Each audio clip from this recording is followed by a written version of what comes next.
시간이 되었습니다. 우리 다 같이 묵도하심으로 3월 18일 수요일 새벽 우리 하나님 앞에 예배드리겠습니다. 존귀하시고 내려오신 우리 주 하나님, 우리가 오늘도 주님 앞에 나와 예배합니다. 우리 예배를 흠양하여 주옵시고 예배 가운데 크신 은혜와 복들을 부어 주옵소서. 우리 하나님, 예배 가운데에는 하나님의 은혜와 긍휼이 있사오니 우리 하나님의 좋으심을 맛보는 그러한 신령한 예배 되어지도록 은혜 베풀어 주옵소서. 예수님 이름으로 기도드리옵나이다. 아멘. 사도신경 고백드리겠습니다. 전능하사 천지를 만드신 하나님 아버지를 내가 믿사오며 그 외아들 우리 주 예수 그리스도를 믿사오니 이는 성령으로 잉태하사 동정녀 마리아에게 나시고 본디오 빌라도에게 고난을 받으사 십자가에 못 박혀 죽으시고 장사한 지 사흘 만에 죽은 자 가운데서 다시 살아나시며 하늘에 오르사 전능하신 하나님 우편에 앉아 계시다가 저리로서 산 자와 죽은 자를 심판하러 오시리라. 성령을 믿사오며 거룩한 공예와 성도가 서로 교통하는 것과 죄를 사하여 주시는 것과 몸이 다시 사는 것과 영원히 사는 것을 믿사옵나이다. 아멘. 우리 찬송가 299장 하나님 사랑은 온전한 참사랑 내 마음에 부어주시사 충만케 하소서. 함께 찬송하겠습니다. 하나님 사랑이 온전한 참사랑 내 마음에 부어주시사 충만케 하소서. 내 주님 장사랑 햇빛과 같으니 그 사랑 내게 비추사 뜨겁게 하소서. 그 사랑 앞에 풍파도 그치며 어두운 밤도 하나니 그 힘이 크도다. 하나님 사랑이 온전한 참사랑 내 맘과 영에 채우사 새 힘을 주소서. 아멘. 자, 우리 하나님 말씀 보겠습니다. 어제에 이어서 히브리서 6장 7절에서 12절까지 말씀, 6장 7절에서 12절까지 말씀 함께 교독하여 읽겠습니다. 땅이 그 위에 자주 내리는 비를 흡수하여 박하는 자들이 쓰기에 합당한 채소를 내면 하나님께 복을 받고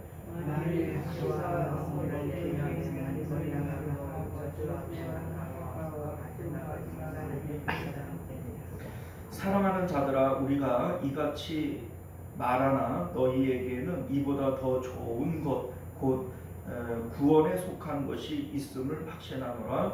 하나님은 우리를 하시사 너희에게 평안을 이름을 위하여 남들의 가난한 사람들의 생명과 이제로 세고 있는 점을 위하여 하시느니라. 우리가 간절히 원하는 것은 너희 각 사람이 동일한 부지런함을 나타내어 끝까지 소망의 풍성함에 이르러 믿음과 오래 참으로 말미암아 약속을 기업으로 받는 자들을 본받는 자 되게 하려는 것입니다. 아멘. 자, 우리 함께 기도하겠습니다.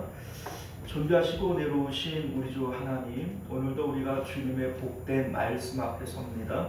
진실한 마음으로 정직한 마음으로 주의 말씀을 대하게 하시고 하나님의 말씀은 살았고 운동력 있어 좌우의 날선검과 같다 말씀하셨사오니 우리 심령을 찔러 쪼개어 하나님의 말씀이 우리 가운데 생명으로 나타날 수 있도록 은혜 베풀어 주옵소서. 예수님 이름으로 기도드려옵나이다. 아멘. 자, 오늘 우리는요 함께 읽은 본문의 말씀을 중심으로 온전한 믿음과 타락한 믿음이라고 하는 제목으로 하나님 말씀 나누도록 하겠습니다. 온전한 믿음과 타락한 믿음.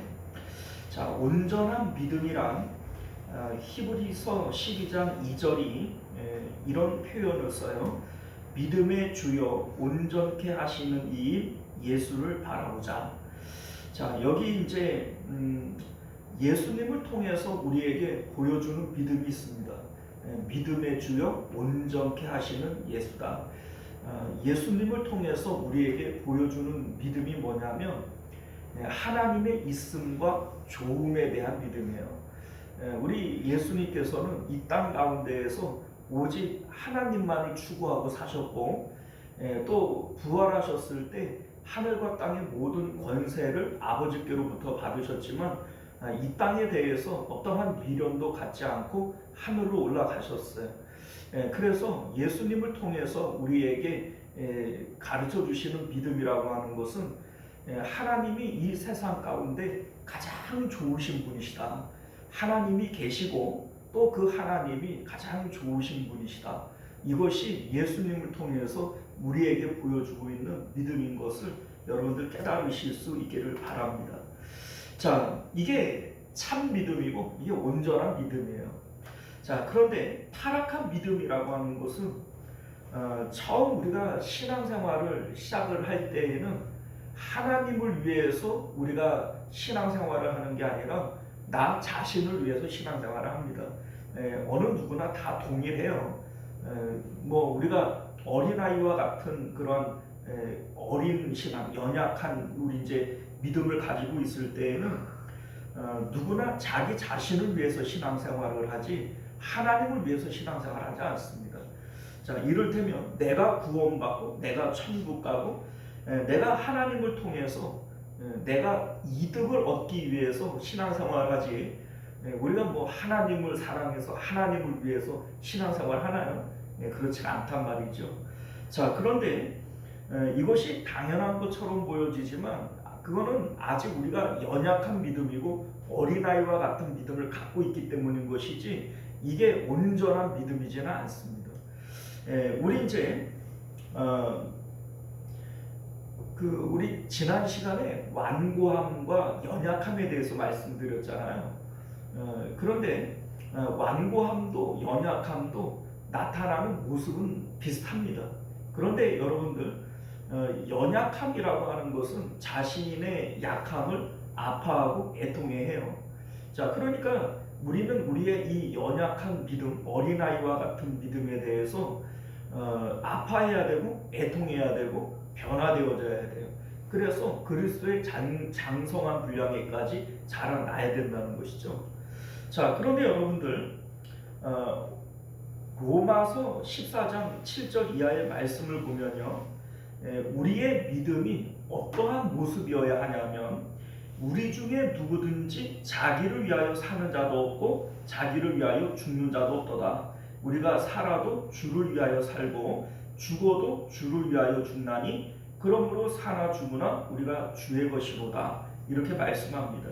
자, 이게 온전한 믿음이에요. 이게 온전한 믿음이고 예수님이 우리에게 보여주신 믿음이란 말이죠. 예수님은 이 땅 가운데 자기 자신을 위해서 살지 않고 오직 하나님을 사랑해서 하나님을 위해서 하나님의 말씀에 순종하며 그렇게 사셨다는 것이죠. 예수님을 통해서 우리에게 보여주고 있는 온전한 믿음의 모습은 이런 겁니다.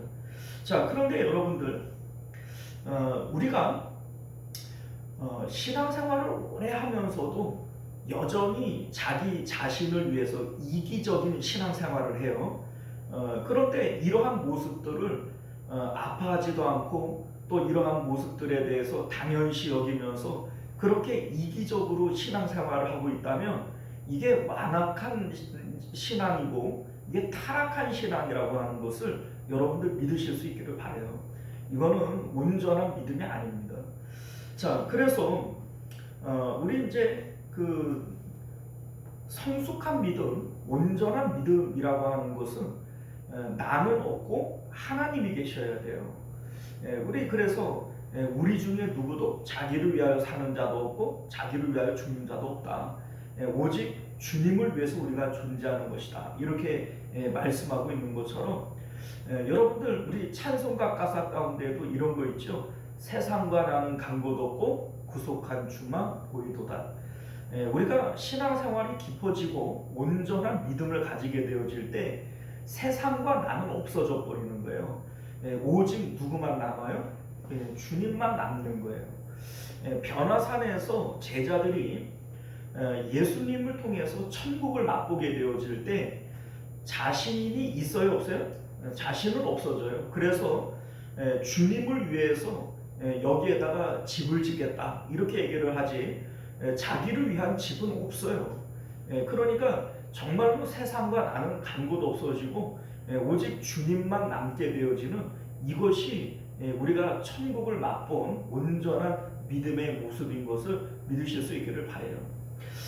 자, 우리 앞서 말씀드린 대로 히브리서는 64년경 로마의 대화재 이후 시작된 기독교 박해에 대해서 많은 성도들이 신앙을 등지고 이제 그 세상으로 돌아가 버리는 이런 일들이 있게 되어지는데 유독 유대인들이 이제 이런 모습들을 많이 보이더라라고 하는 거예요. 그래서 유대인들, 히브리인들을 향해서 이 히브리서가 쓰여진 것이죠. 자, 그런데 유대인들이 왜 많은 그 배교를 하게 되어지느냐? 앞서 말씀드린 대로 유대교가 가지고 있는 종교적 우수성 때문이다. 이런 말씀을 드렸습니다. 자, 종교적 우수성이라고 하는 것은 유대교의 하나님과 기독교의 하나님이 동일한 하나님이에요. 그러니 예수님을 버리고 떠난 유대교로 돌아간다고 해서 자신들은 하나님을 버리는 것은 아니다. 이런 생각을 가지게 되어지는 것이고요. 또한 종교적 우수성이라고 하는 것은 유대교가 가지고 있는 종교적 산물들, 율법, 할례, 성전의 제사 이러한 것들이 우수하기 때문에 그래요. 왜냐하면 조상 때로부터 그러한 종교적 유산을 통해서 여호와 하나님과 교제해 왔고 하나님과 관계해 왔던 거죠. 그러니 자신들이 예수님을 떠난다고 해서 구원에서 탈락되어지는 것이 아니다. 우리는 여전히 하나님과 관계하고 있고 교제하고 있다. 이렇게 생각을 할 수 있기 때문인 것이죠. 자, 그런데 히브리서 기자는 이에 대해서 예수님이 하나님의 아들로서 하나님이시고 또 예수님이 창조자로서 만유의 주인이시고 천사보다 모세보다 위대하신 분이시기 때문에 그 예수님을 떠나는 것이 곧 하나님을 떠나는 것이요. 그리고 그 예수님을 떠나서는 결코 구원이 없다. 이러한 맥락에서 지금 히브리서를 진행하고 있는 겁니다. 자, 우리 그 가운데 3장 1절을 보게 되어지면 예수님을 사도로 표현을 하고 사도이시요 대제사장이신 예수님이시다. 이렇게 말씀을 해요. 자, 여기 이제 사도라고 하는 것은 하나님에게로부터 백성에게로 나아오는 자, 이게 사도지요. 선지자이기도 하고 사도라고도 부를 수 있습니다. 또 반면에 대제사장은 백성을 이끌고 하나님께로 나아가는 자, 이게 바로 대제사장이거든요. 그런데 예수님께서는 대제사장이시면서 사도이시기도 하다. 우리 이제 모세 같은 경우에는 사도이기는 하지만 대제사장이지는 않아요. 그래서 아론이라고 하는 대제사장을 하나님께서 따로 세우셨지요. 자, 그런데 모세도 아론도 궁극적으로는 따지고 보면은 안식을 위해서 백성들에게 안식을 주기 위해서 존재하는 존재들입니다. 그러니까 모세도 가나안 땅으로 인도해 드리는 것인데 이 가나안 땅에 들어가는 이유도 안식을 위한 것이고요.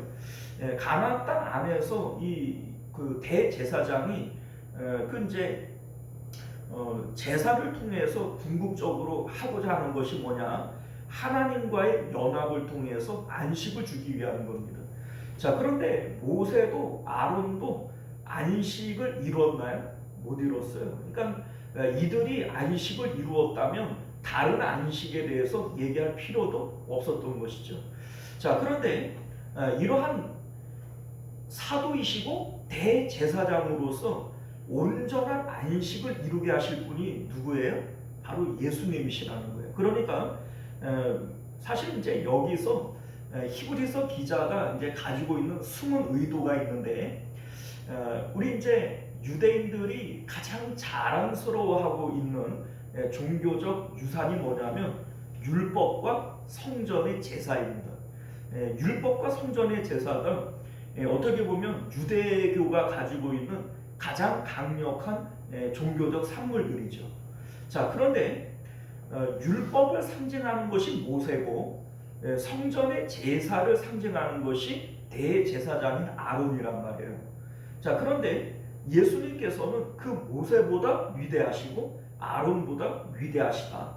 대제사장 이 아론에 대해서는 멜기세덱에게 반차를 쫓아 이런 얘기를 해요. 아브라함 때의 제사장이 이 멜기세덱을 끄집어냄으로써 예수님께서 이 아론보다도 먼저요, 이 아론보다도 위대하신 대제사장이시다. 이런 말씀을 하심으로써 유대인들이 가장 자랑스러워하는 율법과 성전의 제사, 이것보다 위대하신 예수님에 대한 얘기를 하고 있는 거예요. 자, 그래서 너희들이 뭐 율법을 얘기를 하고 성전의 제사를 얘기한다고 할지라도 예수님 한 분이면 이러한 모든 것들을 합쳐놔도 이게 예수님 한 분만 못한 것이고, 예수님 한 분이면 이러한 것들을 그러니까 이러한 것들을 넘어서고도 남음이 있다. 뭐 그런 거 아무것도 없어도 예수님 한 분이면 충분하고도 남는다. 이거를 지금 히브리서 기자는 말씀하고 싶은 겁니다. 그러니까 숨은 의도가 그거예요. 예수님 한 분이면 너희들이 자랑하는 율법도 성전의 제사도 그거 아무것도 아니다. 예수님이면 된다. 이거를 지금 말씀하고 싶은 겁니다. 자, 우리 이제 이러한 맥락에서 우리 이제 4장 14절부터 10장 18절까지 대제사장이신 예수님에 대한 내용을 계속 이제 이어서 말씀을 하고 있어요. 자, 그 가운데 이제 7장 1절부터 10장 18절까지는 아브람 때의 제사장이었던 멜기세덱을 끄집어내서 예수님께서 멜기세덱의 반차를 쫓는 영원한 대제사장이시다. 너희가 자랑하는 그 아론보다도 먼저이신 분이고 더 위대하신 대제사장은 예수님이시다. 이러한 말씀을 이어가는 거죠. 자, 그런데 우리가 지금 읽고 있는 5장 11절부터 6장 전체의 내용은요, 그러한 대제사장이신 예수님에 대한 내용을 잠깐 멈추고 지금 믿음에 대한 얘기를 지금 하고 있는 거예요. 자, 그러니까 4장 14절부터 10장 18절까지 전체적인 그 맥락은 대제사장이신 예수님에 대한 포커스를 맞추고 있는데, 우리가 읽고 있는 이 5장 11절부터 6장 전체의 내용은 갑자기 이제 뜬금없이 믿음에 대한 얘기를 하고 있는 거예요. 그러니까 왜 갑자기 이렇게 중간에 이 뜬금없는 이 말씀을 집어넣었느냐? 이 지금 온전한 믿음이 뭐냐? 이거를 얘기하고 싶은 건데, 왜 이러한 얘기를 하냐면 예수님이 대제사장으로서 영원한 안식 하나님의 성전에 들어가려고 해요. 자, 그런데 어떤 사람들을 이끌고 대제사장이 성전으로 향할 수 있느냐? 온전한 믿음을 가진 자들이어야만 대제사장과 함께 하나님의 안식에 들어갈 수 있다. 이거를 얘기를 해야 되는 것인데, 그러면 온전한 믿음이 뭐냐? 이걸 얘기를 해야 되지 않겠어요? 그래서 이제 그 오늘 6장에 믿음에 대한 얘기를 하고 있는 겁니다. 그러니까 우리가 가지는 이 믿음이 이러한 온전한 믿음일 때에만이 대제사장이신 예수님과 함께 영원한 안식에 들어갈 수 있다. 우리 이제 성경에서는 성전에 들어가셨느니라 이렇게 표현을 하는데 예수님께서 언제 뭐 예루살렘 성전에 들어가지는 않았잖아요. 뭐 예수님이 부활하시고 나서 성전 찾아가셨어요? 아니란 말이에요. 그러니까 여기서 말하는 성전은 하나님의 집인 천국의 성전을 얘기하는 것이고요.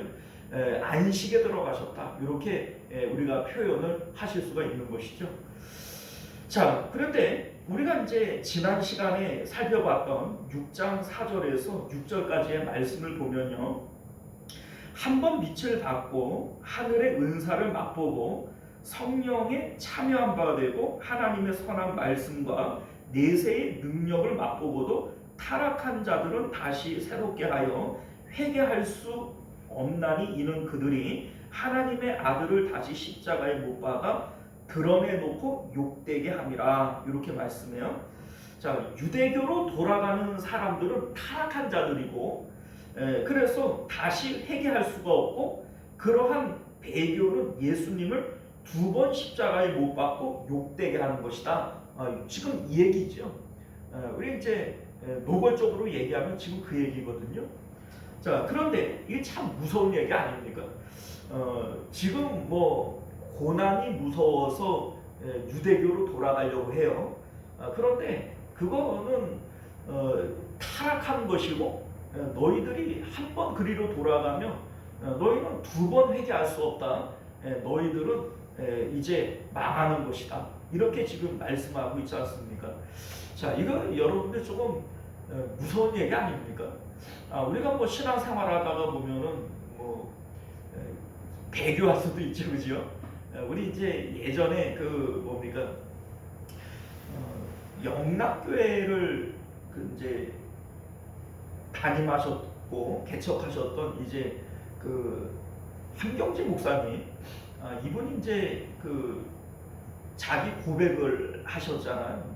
이제 그 고백이 뭐냐면 내가 신사참배했던 사람이다. 그러니까 신사참배를 이제 고난이 무서워서 그 당시에 이제 뭐 신사참배하는 사람들을 막 죽이기도 하고 옥에 가두기도 하고 막 고문도 하고 막 이랬잖아요. 그러니까 이러한 그 이제 고난이 두려워서 이 한 목사님도 이 신사참배를 했던 거예요. 그런데 이분이 이제 나중에 그걸 회개하고 또 그 이제 영락교회라고 하는 이제 큰 목회도 감당하시고 하셨잖아요. 자, 그런데 우리가 뭐 고난이 두려워가지고 배교할 수도 있고 그래도 이제 한 목사님처럼 다시 하나님께로 돌아올 수도 있는 것이지 유대교인들이 지금 바로 그런 입장 아니겠어요?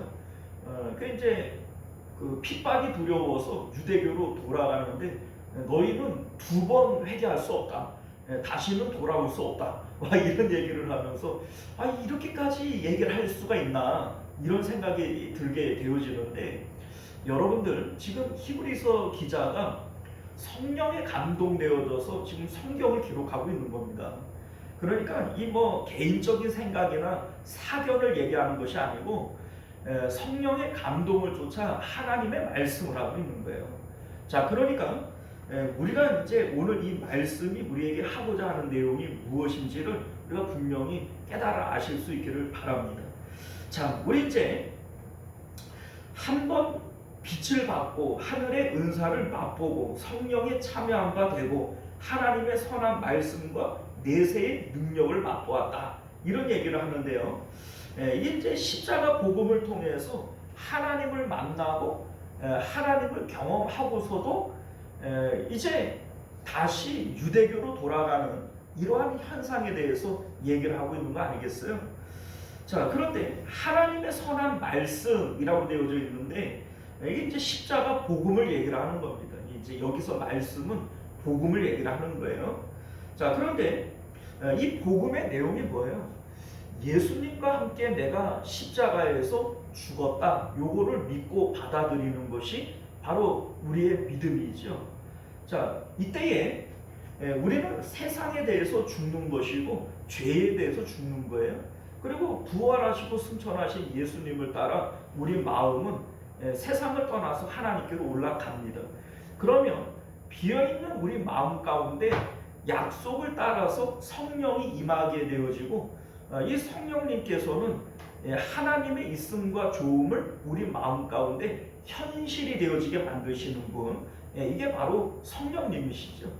자, 이때에 우리가 성령을 통해서 보이지 않고 만질 수 없는 하나님과 천국에 대해서 날로 날로 더 가깝도다. 이렇게 우리가 그 체험되어지고 경험되어지는 게 이게 바로 이 성령의 역사인 것이죠. 자, 그래서 이것을 한번 빛을 발했다, 하늘의 은사를 맛보았다, 성령에 참여한 바가 되었고 내세의 능력을 맛보았다. 이렇게 지금 표현을 하는 겁니다.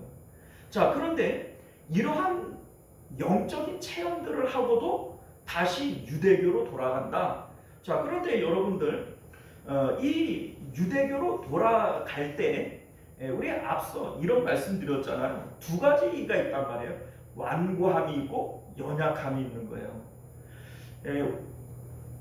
우리 이제 앞서 한경지 목사님을 얘기를 할 때 이 한 목사님이 다시 돌아올 수 있었던 이유는 연약함 때문에 그와 같은 행동을 했기 때문인 거예요. 그런데 만약에 완악함 때문에 이러한 일을 했다면 이 사람은 돌아올 수 있어요, 없어요? 없지요. 완악함과 연약함은 다른 거예요. 자, 여러분들 겉으로 나타나는 모습은 완악함과 연약함은 동일해요. 그렇죠? 뭐 완악한 자도 뭐 신사참배할 수 있는 것이고, 그리고 연약한 자도 신사참배할 수 있는 거예요. 완악한 자나 연약한 자나 핍박이 무서워서 배교할 수 있는 겁니다.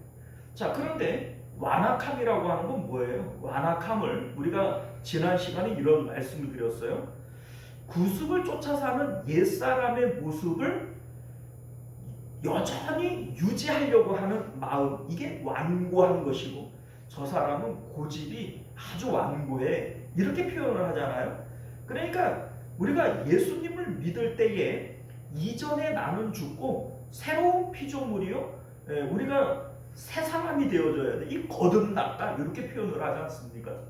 자, 그러니까 우리는 옛사람이 죽고 새 사람이 되어져야 되는데, 이거를 분명히 알고 있어요. 알고 있는데 이 육체의 강력함 때문에, 육체의 이 영향력 때문에 옛사람의 모습이 여전히 나타날 수 있죠. 이게 연약함이에요. 이 연약함을 갖고 있는 사람의 특징은 아파해요. 내 이러한 변화되어지지 않는 마음, 이 변화되어지지 않는 이 습성에 대해서 아파하고 애통해하고 뉘우치는 마음을 가지고 있어요. 마음은 원이로 돼, 이런 거 아니겠어요? 자, 그런데 완악함은 뭐예요? 완악함은 뭐 그래서 뭐 어쩌라는 거야? 내가 뭐 그렇다고 예수님 안 믿는 것도 아닌데 이런 거죠. 자, 이스라엘 백성들이 완악했다, 이들이 완고했다, 목이 곧았다, 이렇게 표현하는 것은요, 애굽에서 나왔어요. 홍해를 건넜고, 홍해 사건은 이전에 너희들은 죽고 너희는 가만히 있어, 이 하나님 앞에서 죽은 자와 같이 되어져야 된다, 요 말씀이시지 않습니까? 자, 그런데 이들이 광야에서 보여주는 모습은 계속해서 애굽에서 살았던 방식을 그대로 유지하며 살려고 해요. 우리에게 먹을 것을 주어 먹게 하나 못하나 보자, 뭐 물을 주어서 먹게 하나 못하나 보자. 우리가 애굽에 있을 때에는 뭐 참외도 먹고 뭐 부추도 먹고 뭐도 먹었는데 여기는 뭐 고기도 없고 뭐도 없고 막 이러잖아요. 그러니까 이게 뭐예요? 애굽에서 살았던 방식을 그대로 지금 살려고 하는 거죠. 이게 바로 완고하는 거예요. 거듭나야 되고 새로운 피조물 되어져야 되고 이게 달라져야 되는 것인데, 이런 사람들은 구습을 쫓아 사는 옛사람의 모습을 그대로 가지고 있으려고 하는 거예요. 이게 완고함이라는 겁니다. 자, 그런데 여러분들 이 완고함을 가지고 있는 사람은요, 지금 타락한 믿음을 가지고 있는 거라는 거예요. 그러니까 이러한 사람들도 하나님을 믿어요, 안 믿어요? 이미 애굽에서 나왔고 홍해를 건너는 것을 세례를 받는 것이다, 사도 바울이 얘기를 했잖아요. 그러니까 광야를 사도 바울은 교회다, 광야 교회다, 이렇게 표현을 했어요. 자, 그러니까 세상이라고 하는 애굽을 나와서 홍해라고 하는 세례를 받고 그 광야라고 하는 교회 안에 들어와 있음에도 불구하고 여전히 옛사람이 죽지 않고 예전의 방식대로 그대로 살려고 하는 이 믿음을 가진 사람들, 이 사람들도 여전히 믿는다고 해요, 안 믿는다고 해요? 믿는다고 해요. 그러나 이 믿음은 어떤 믿음이냐? 타락한 믿음이라는 겁니다. 온전한 믿음이 아니라는 거예요.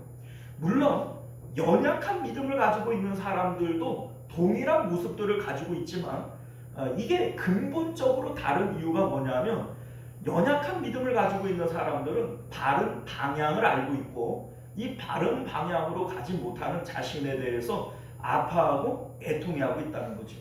그래서 궁극적으로는 대제사장이신 예수님을 통해서 은혜의 보좌 앞으로 나아갈 수 있게 되어져요.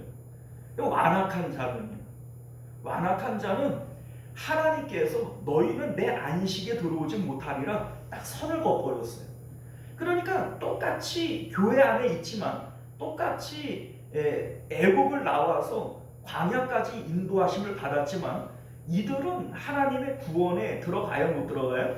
못 들어간다는 거예요. 근데 이 사람들이 가지고 있는 이 완악한 믿음, 그리고 타락한 믿음을 가지고 있는 이 사람들의 특징이 뭐냐? 끊임없이 이기적으로 신앙생활을 한다는 거예요. 이기적. 여러분들, 이기적인 게 뭐예요? 나만. 나밖에는 없는 거예요. 그 누가 그러대요? 나밖에는 없는 사람, 나뿐인 사람, 이게 나쁜 사람이래요. 여러분들, 이 나쁜 신앙인들이에요, 나쁜 사람들이에요. 이게 온전한 믿음이 아니고 이게 그 완악한 믿음이고, 그리고 타락한 믿음이다. 오늘 이제 그러잖아요. 타락한 자들은이라고 얘기를 하는데 이게 완고한 자들이고 타락한 자들이, 이 사람들이 가지고 있는 이 믿음은 구원받지 못하는 믿음이다, 이 얘기입니다.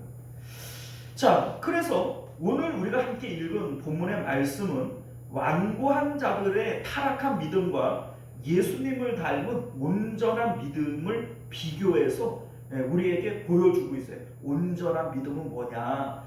이거를 우리에게 말씀하고 있는 거죠. 우리 7절과 8절을 보면요, 땅이 그 위에 자주 내리는 비를 흡수하여 밭가는 자들이 쓰기에 합당한 채소를 내면 하나님께 복을 받고, 만일 가시와 엉겅퀴를 내면 버림을 당하고 저주함에 가까워 그 마지막은 불사름이 되리라, 이렇게 말씀해요. 자, 이제 이 말씀은요, 우리 마음이 옥토밭이 되어져서 하나님이 주시는 은혜를 따라 합당한 열매를 맺어야 한다, 지금 이 얘기를 하고 있는 겁니다. 자, 그러니까 이 합당한 열매라고 하는 것은요, 예수님께서도 열매로 그들을 알리라, 이런 말씀을 하셨죠. 자, 그러니까 결과적으로 나타나는 열매, 행위라고 하는 것들이 이 믿음에 합당하게 나타나야 된다는 것을 말씀하고 있는 겁니다. 자, 그런데 이 믿음이 어떻게 나타나느냐? 이 타락한 믿음을 가지고 있는 사람들은 이기적인 신앙생활을 해요. 그래서 하나님을 섬겨도 나 때문에 섬겨요. 나한테 득이 되냐? 하나님을 섬겨도 나한테 득이 안 되면 하나님을 섬겨요, 안 섬겨요? 지뿌리 내가 하나님 섬겨봤자 나한테는 뭐 도움이 안 되네, 이러면 하나님을 떠나버리는 거예요. 지금 유대인들이 하나님을 떠나는 이유가 바로 그거 아니에요. 하나님을 내가 섬기는데 나한테 고난이 오고 어려움이 오고 하나님 섬기는 게 나한테 도움이 돼요, 안 돼요? 안 되잖아요. 떠나버리는 거예요. 배교해버리는 거예요. 그러니까 그 안에는 이기가 있는 거예요. 이기심. 그죠? 이게 타락한 믿음이라요. 타락한 믿음. 우리가 알다시피, 우리 아까 전에 온전한 믿음은 자기를 위하여 사는 자도 없고 자기를 위하여 죽는 자도 없어요. 우리가 사나 죽으나 주의 것이로다. 우리의 삶은 이제 주님을 위해서 살게 되어지는 것이죠. 자, 이러한 믿음을 가진 사람은 어떤 어려움이 와도 주님을 떠나요? 안 떠나요? 안 떠나죠. 그러니까 온전한 믿음을 가진 사람과 이 타락한 믿음, 이러한 그 완악한 믿음을 가진 사람들은 지금 어떤 차이가 나타나느냐? 그 삶의 열매를 통해서 이 차이가 나타난다는 것을 우리에게 보여주고 있는 것이죠. 사실 지금 여기서 행위에 대한 것을 말하는 것처럼 보여져요. 그죠? 그래서 이제 마틴 루터와 같은 분은요, 오직 믿음으로 구원 얻는다. 이 이신칭에 팍 꽂혀가지고서는 막 종교개혁을 하고 그랬잖아요. 자, 그러니까 이러한 뭐 히브리서라든지 또 우리 야고보서라든지 유다서라든지 이러한 성경은 성경이라고도 안 봤어요. 이 마틴 루터와 같은 분은요. 그래서 이거 외경처럼 취급을 하고 이렇게 했습니다만은, 그런데 이게 사실 루터가 오해하는 겁니다. 이게 지금 행위를 얘기하려고 하는 게 아니라 이 믿음을 얘기하려고 하는 거예요. 온전한 믿음이 뭐냐, 이거를 얘기를 하려고 그러는 거예요. 자, 우리 뭐 야고보서에서도 행함이 없는 믿음은 죽은 것이라 이렇게 얘기를 할 때 행위를 얘기하려고 하는 게 아니라 믿음을 얘기하려고 그러는 거예요. 우리가 행위를 통해서 구원 얻는 게 아니죠. 그러나 우리의 믿음이 온전한 것이라면 반드시 행위가 나타나요, 안 나타나요?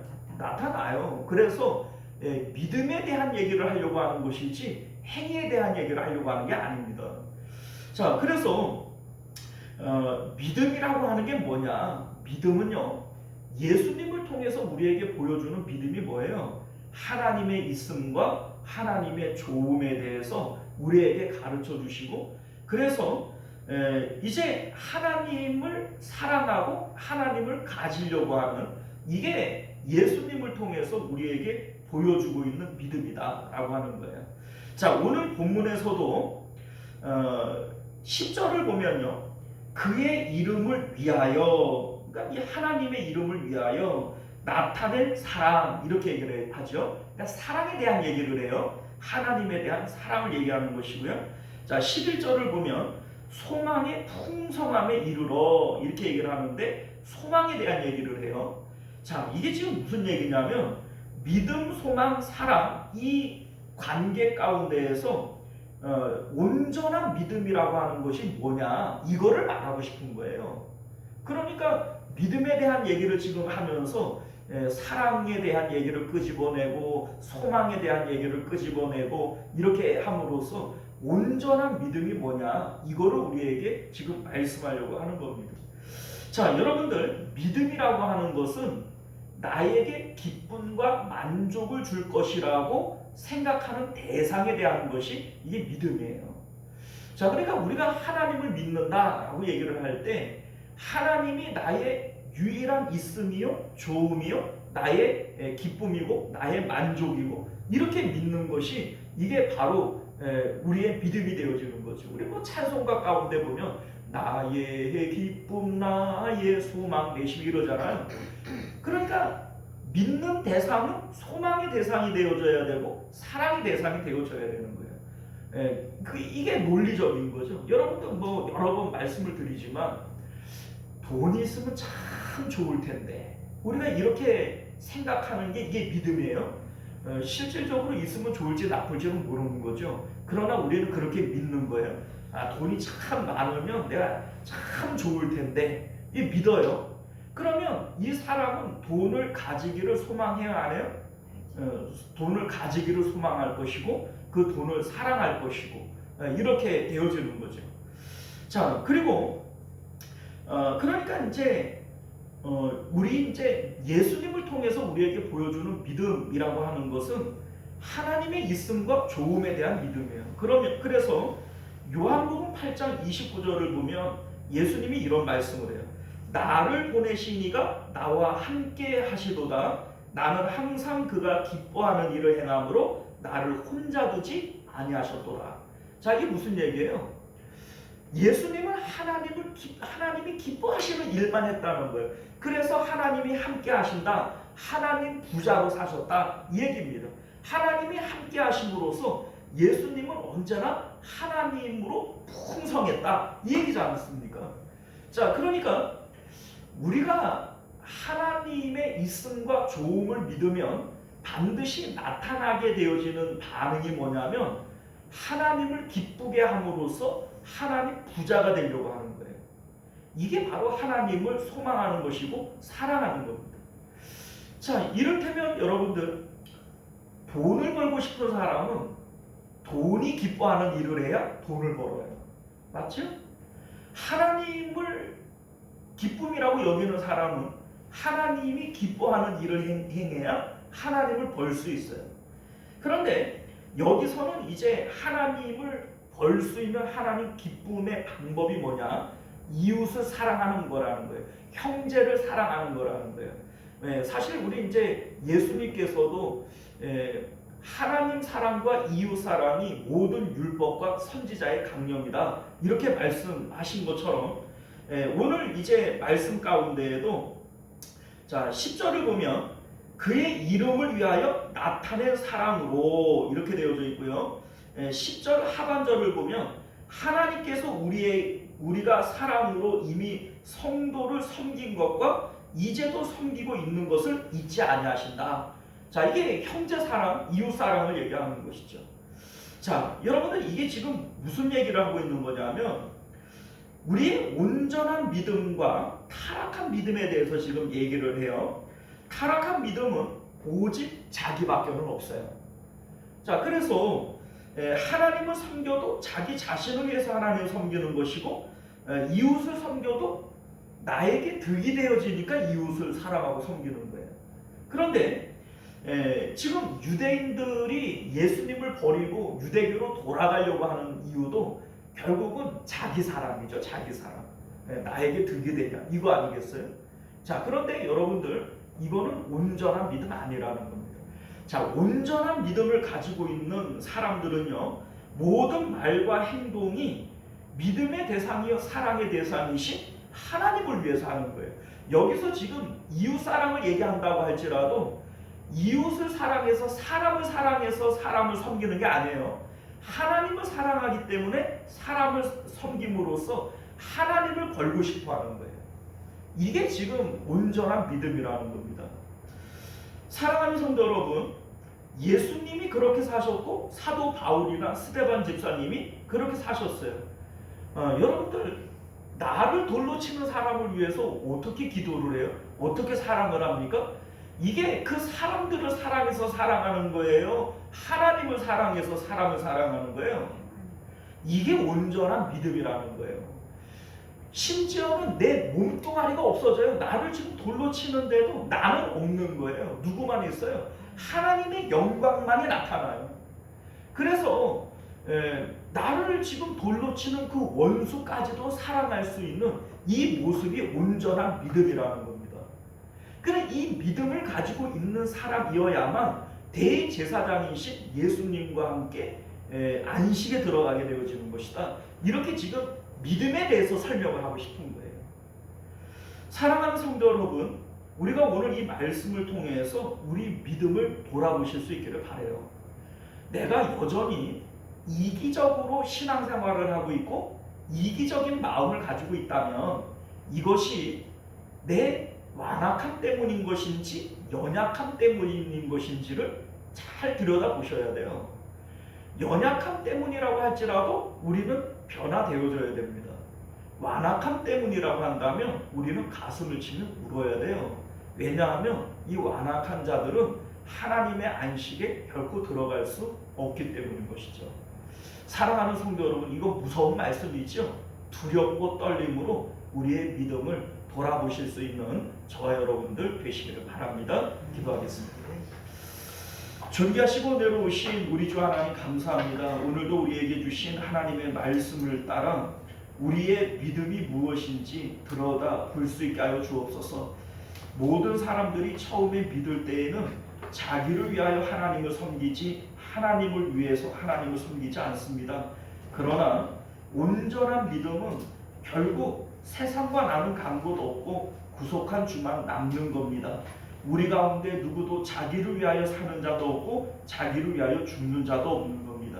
하나님, 이 모습까지 가게 되어질 때 이것이 온전한 믿음이요 우리의 구원이 나타나는 것임을 깨달아 알게 하여 주옵소서. 우리의 연약함 때문이라면 우리는 대제사장이신 예수님의 긍휼을 받을 수 있지만 여전히 이기적인 그러한 신앙생활을 하면서도 전혀 마음에 꺼리낌도 없다면 우리는 완악한 믿음, 타락한 믿음을 가지고 있는 겁니다. 우리 하나님, 이러한 모습이 있다면 우리는 두렵고 떨림으로 돌이킬 수 있도록 은혜 베풀어 주옵소서. 거룩하신 우리 주 예수님 이름으로 기도드리옵나이다. 아멘. 주기도문으로 예배 마칩니다. 하늘에 계신 우리 아버지여, 이름이 거룩히 여김을 받으시오며 나라가 임하시오며 뜻이 하늘에서 이룬 것 같이 땅에서도 이루어지이다. 오늘 우리에게 일용할 양식을 주시옵고 우리가 우리에게 죄 지은 자를 사하여 준 것 같이 우리 죄를 사하여 주시옵고 우리를 시험에 들게 하지 마시옵고 다만 악에서 구하시옵소서. 나라와 권세와 영광이 아버지께 영원히 있사옵나이다. 아멘. 자, 우리 계속해서 함께 기도하실 때 말씀을 기억하시며 기도하시길 바랍니다. 우리 주여 한번 외치고 기도합니다. 주여, 은혜로우신 우리 주 하나님 감사합니다.